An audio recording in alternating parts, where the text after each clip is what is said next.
नमस्कार, आप देख रहे हैं न्यूज 24 एक्सप्रेस और मैं हूं आपके साथ दीपा राणा। चलिए बुलेटिन की शुरुआत करते हैं तमाम बड़ी खबरों से जिनका सीधा सरोकार आपसे है। एक नजर खबरों की ओर।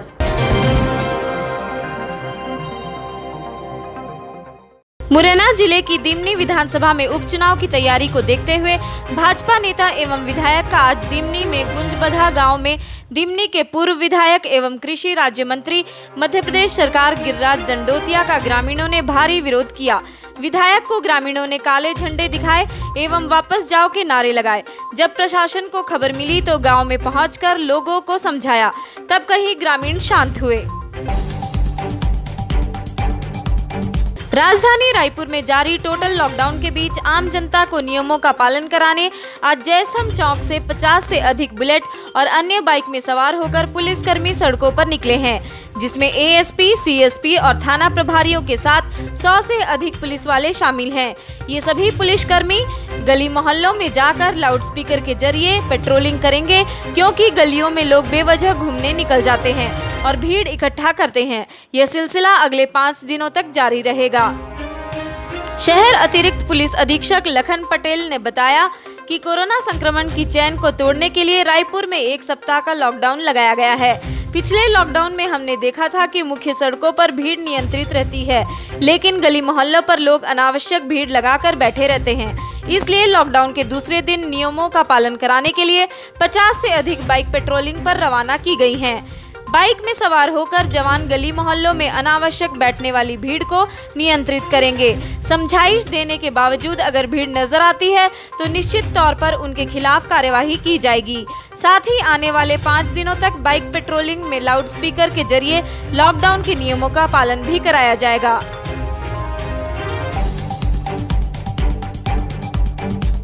मरवाही उपचुनाव को देखते हुए राजनीतिक पार्टियां क्षेत्र में अपना अपना दम दिखाने में जुट गई है। एक तरफ कांग्रेस 100 बातों की बौछार कर मतदाताओं को अपने पक्ष में करने, तो दूसरी ओर भारतीय जनता पार्टी सत्ताधारी कांग्रेस पार्टी की नाकामियों को लोगों तक पहुंचाने का काम कर रही है। उसी कड़ी में जनता कांग्रेस छत्तीसगढ़ जोगी के द्वारा आमरण अनशन किया जा रहा है, जिसकी वजह से क्षेत्र में बिजली की अघोषित कटौती बताया जा रहा है। क्षेत्र में खासकर मरवाही विधानसभा के अंतर्गत लोगों को काफी परेशान होना पड़ रहा है। बिजली की कटौती से ग्रामीण अंचलों में 24 घंटों में मुश्किल से 3 या घंटे ही लाइट रहती है। भैया, आमरण अनशन ये आपके द्वारा किया जा रहा है, किस तरह की समस्या क्षेत्र में है सर, और इसके बिजली के अलावा और कौन कौन सी समस्याएं हैं जिनके लिए आप पहल कर रहे हैं? समस्याएं तो बहुत सारी हैं, पर अभी जो तात्कालिक समस्या है वो बिजली कटौती की समस्या है। बिजली कटौती ने मरवाही क्षेत्र में एक विकराल रूप धारण कर लिया है। मैंने सरकार को निवेदन किया था कि इस समस्या को आप सुधारिए, अगर नहीं सुधारते हैं तो मुझे मजबूरन आमरण अनशन पर बैठना पड़ेगा। अभी भी बिजली कटौती की समस्या क्षेत्र में बरकरार है और जब तक ये समस्या रहती है तब तक मैं अन्न ग्रहण नहीं करूँगा।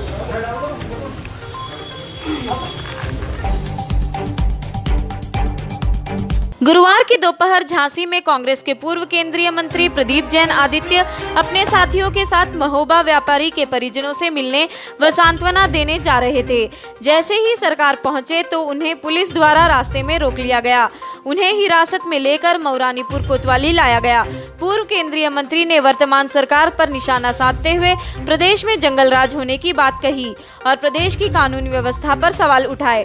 उन्होंने कहा कि प्रदेश की सरकार पूरी तरह से फेल हो चुकी है और ध्वस्त कानून व्यवस्था पर डरी हुई है, जिसके चलते उन्हें आज महोबा जाने से रोका जा रहा है।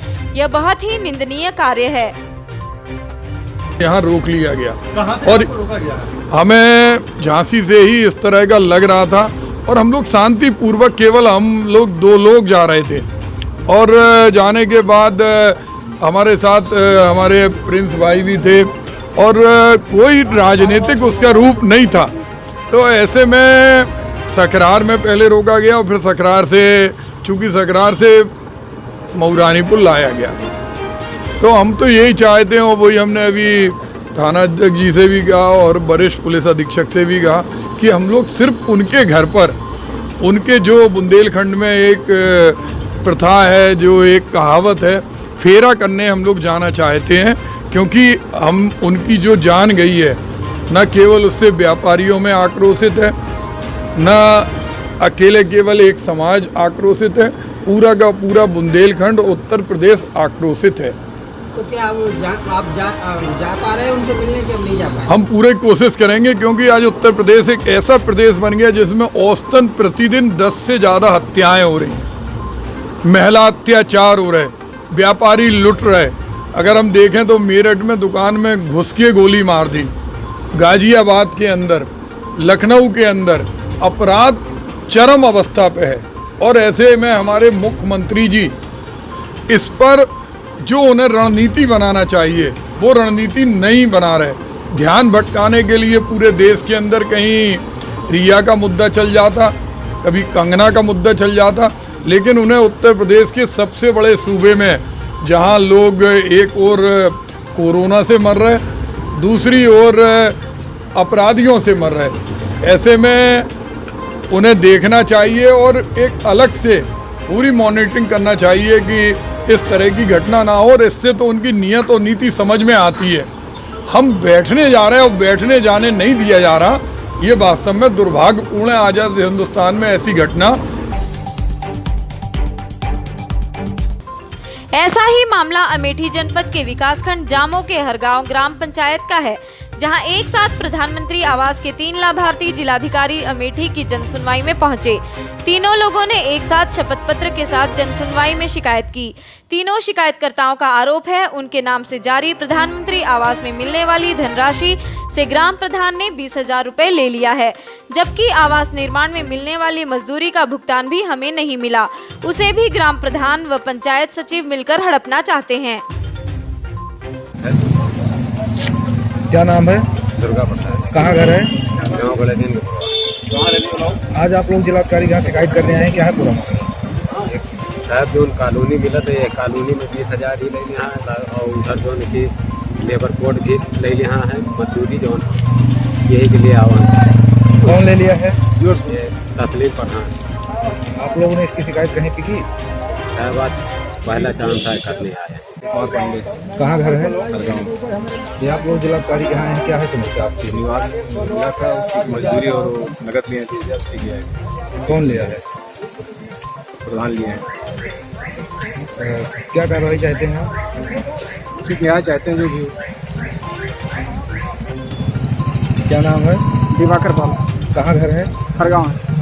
आज आप लोग जिलाधिकारी के यहाँ शिकायत करने आए हैं, क्या है पूरा मामला? ये है कि 2019 और 20 में प्रधानमंत्री आवास योजना का लाभ मिला है, और जिसमें जो है कि प्रधान पुत्र तस्लीम मोहम्मद द्वारा जो है 20,000 रुपये ये कहकर लिया गया है कि प्रधानमंत्री आवास योजना दिलवाने में 20,000 का खर्च आता है। जब हमने पता किया कि तो इसमें पता चला कि कोई खर्चा नहीं आता इसका, हाँ। और इसके साथ जो है 90 दिन की जो मजदूरी मिलना चाहती है, और ग्राम पंचायत सचिव और तस्लीम मोहम्मद। कोविड-19 संक्रमण को देखते हुए जिले की स्वास्थ्य व्यवस्था वेंटिलेटर पर आ गई है। लोगों को समय पर चिकित्सा उपलब्ध नहीं हो पा रही है। ऐसा ही मामला गर्भवती महिला का सामने आया है, जहां प्रसव के दौरान जिला अस्पताल ले जाया गया। जिला अस्पताल से गर्भवती महिला को बिलासपुर सिम्स रेफर कर दिया गया। इस बीच गर्भ में ही नवजात शिशु ने दम तोड़ दिया।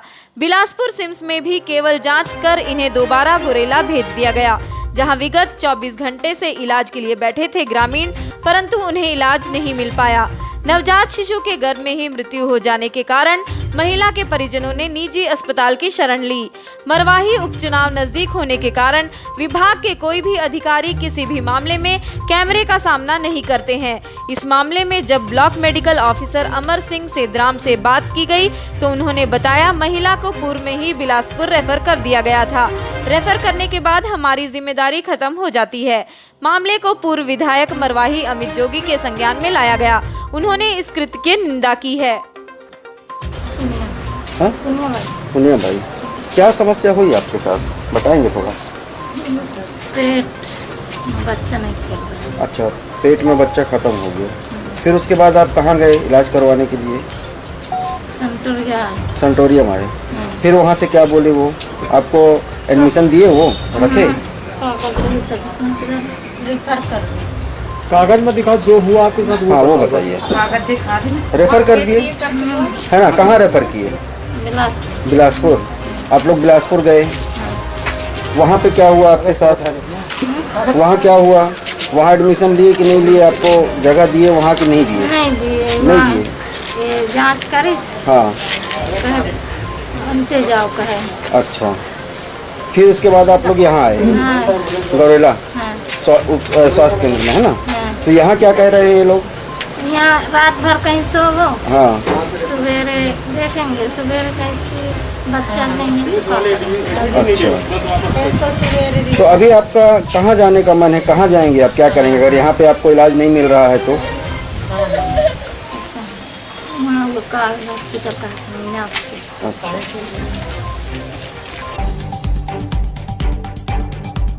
मुरैना जिले की तहसील सबलगढ़ नगर के सराफा व्यापारी दीपक सोनी को अज्ञात बाइक सवार बदमाशों ने मंगलवार की शाम करीब 7:30 बजे गोली मारकर घायल कर दिया और ज्वेलरी से भरा बैग छीनकर फरार हो गया, जिसके विरोध में व्यापारियों ने अपने प्रतिष्ठान बंद रखे। व्यापारियों के संगठन अध्यक्ष ने पुलिस प्रशासन से अपराधियों को जल्द पकड़ने की मांग की। मुरैना जिले के सबलगढ़ थाना क्षेत्र के रानी कुआं रोड पर सराफा व्यापारी दीपक सोनी के घर के पास मंगलवार की शाम करीब 7:30 बजे नकाबपोश बाइक सवार बदमाशों ने हाथ में गोली मारकर ज्वेलरी से भरे बैग को लूटकर ले उड़े।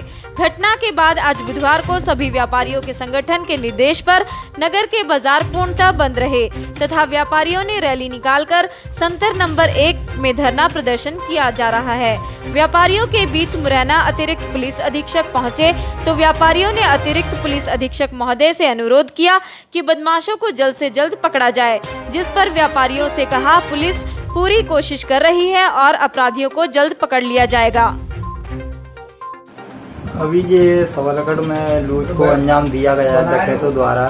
कल ये धरना प्रदर्शन किया गया है, क्या कुछ खुलासा हुआ है क्या? पुलिस विभाग द्वारा आज बताया गया है कि वो अपने जो आरोपी हैं वहाँ तक पहुँच गए हैं और काफ़ी हद तक उन्होंने मामले को ट्रेस किया है, लेकिन क्षेत्र की जनता चाहती है कि बहुत जल्दी कार्रवाई हो, आरोपी जनता के सामने हो और पुलिस की गिरफ्त में हो। आज ये मार्केट भी बंद है, तो कितने दिनों तक मार्केट बंद रहेगी? ये मार्केट एक बंद करने का सीधा सा उद्देश्य आम जनता का आक्रोश है और जनता का आक्रोश जब तक आरोपी नहीं पकड़ में आएंगे तब तक बना रहेगा। और हमारी मांग शासन प्रशासन से एक ही है कि जल्दी से जल्दी लूट कांड और जानलेवा हमला करने वाले जो आरोपी हैं वो पुलिस की गिरफ्त में हो, जिससे आगे भविष्य में कोई भी ऐसा घृणित कृत्य करने का दुस्साहस न कर सके। श्योपुर के चंद्रपुरा में पिछली 20 तारीख को सरकार द्वारा जारी अध्यादेश के विरोध में शांतिपूर्वक तरीके से धरना देकर पारित बिल का विरोध कर रहे थे। इसी को लेकर पुलिस प्रशासन ने नामजद 5 किसानों पर एफआईआर दर्ज की गई और 50 से 60 अन्य किसानों पर मुकदमा दर्ज किया गया। इस संबंध में किसानों ने बताया कि कोविड-19 के चलते संपूर्ण भारत में अनलॉक किया जा रहा है। वहीं जिला कलेक्टर ने 144 धारा लगा रखी है। ये किसानों की आवाज दबाने का कार्य किया जा रहा है। आज किसानों ने मंडी मैदान में पहुंचकर अपने अपने विचार व्यक्त किए और विधायक व किसान कांग्रेस के नेताओं व किसानों के साथ थाना कोतवाली पहुंचकर पुलिस अधीक्षक के नाम आवेदन एसडीओपी राकेश व्यास को दिया। वहीं विधायक बाबू जंडेल ने बताया कि जिला प्रशासन किसानों की आवाज दबाने का काम कर रहा है। ये नहीं हो सकता। मैं किसानों के लिए हर संभव तरीके से तैयार हूँ। हमें 15 दिन का समय मिला है। यदि किसानों पर दर्ज हुए मुकदमे वापस नहीं लिए गए तो एक बड़ा जन आंदोलन होगा। और बताया कि भाजपा के नेता व मंत्री ऐसी कमरों व गाड़ियों में आराम कर रहे हैं, उन्हें किसानों की चिंता नहीं है। जहां अभी उपचुनाव होना है वहां सभी योजनाओं की घोषणा की जा रही है, लेकिन श्योपुर के किसानों के लिए कोई योजना नहीं है। ये सरकार तो पैसों से विधायक खरीदने का कार्य करती है। जो मेरी सरकार का 15 महीना का कार्यकाल का जो मैं बजट पेश करके काम करवाना चाहता था। मेरी 39 करोड़ की रोड थी PWD की, 39 किलोमीटर, वो रोक दी गई। मूलजी डैम का मैं 440 करोड़ रुपये डलवाना था, वो अभी तक पैसे नहीं सरकार ने डाला। यहाँ हेड पंप और मोटरों की आवश्यकता है। इस साल पूरी 28 विधानसभा में फंड दे दिया, हमारे जिला को एक हेड पंप एक मोटर नहीं मिली। हमारे बिजली के बिल अनाप शनाप आ रहे हैं कि कमलनाथ सरकार में बिल हाफ कर दिया था, 14,000 आते थे वो 7,000 कर दिया। बिजली का लाइट 100 रुपये प्रति यूनिट कर दिया था, 100 रुपये 100 यूनिट 100 रुपये बिल। ये सब चीज़ें से आज किसान भाई हताश है और ऐसी मुसीबत में कभी जीवन में लोकतंत्र खत्म कर दिया है। ये भाजपा के लोग सीधे जनमत को खरीदते हैं, विधायक को खरीदते हैं। कोई मंत्री कहता है कि हमें कलेक्टर जिता देगा, तो वीडियो वायरस हुआ है अमरती देवी का कि कलेक्टर हमें जिता देगा। कोई क्या कह रहे हैं, कोई क्या कह रहे हैं। लोकतंत्र की बिल्कुल हत्या कर दी। जो किसानों के साथ कृषि अध्यादेश लाए गए, इसमें जैसे पहले अंग्रेजों ने गुलाम बनाया हिंदुस्तान को, ऐसे ही हमारे मोदी जी केंद्र सरकार ये बड़े बड़े उद्योगपति के हाथ में स्ट्रिंग देना चाहती है। यही जिला स्तर पे उनका गोदाम होगा, मनमानी से वो कृषि की भाव खरीदेंगे। आज के 25 साल पहले के जो भाव था किसानों का, वो आज वही भाव है। खर्चा 20 गुना बढ़ चुका है, उसके बारे में विचार नहीं करते हैं। नरेंद्र सिंह तोमर जी हमारे कृषि मंत्री है, हमारे सांसद भी है, वो भी कहता है कि सब्सिडी क्या है, किसानों की आदत बिगड़ गई। और एक कर्जा छूट किया है, ये बहुत किसानों ने आदत बिगाड़ रही है। क्या है, कर्जा माफ किया कमलनाथ जी ने, क्या न्याय किया या बताओ या बुरा किया? इन चीज़ों का वो विरोध करते हैं। तो हम किसानों की लड़ाई लड़ेंगे, मरते दम तक लड़ेंगे। फिलहाल खबरों में इतना ही, लेकिन हर बड़ी खबर से अपडेट रहने के लिए देखते रहिए सिर्फ News 24 एक्सप्रेस। नमस्कार।